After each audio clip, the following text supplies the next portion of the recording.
শিবিরের কেন্দ্রীয় সদস্য সম্মেলনে যা বললেন সার্জিস আলম।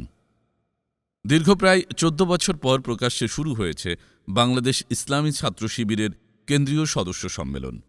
এতে সারা দেশ থেকে ছাত্র শিবিরের সদস্য পর্যায়ের জনশক্তি সরাসরি অংশ নিয়েছেন। মঙ্গলবার ৩১ ডিসেম্বর সকাল ৮টায় রাজধানীর সোহরাওয়ার্দী উদ্যানে সদস্য সম্মেলনের কার্যক্রম শুরু হয়।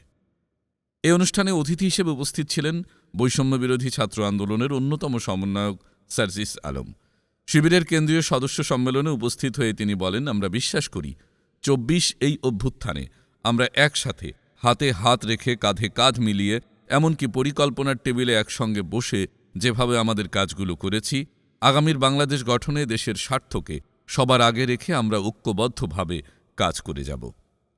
আমাদের চিন্তাভাবনা যতদিন সৎ থাকবে, আমাদের কাজ যতদিন দেশ ও মানুষের জন্য থাকবে, ততদিন খুনি হাসিনার মতো যারাই আমাদের প্রতিবন্ধকতা হিসেবে সামনে আসুন না কেন, আমরা ঐক্যবদ্ধভাবে তাদের প্রতিহত করতে পারব।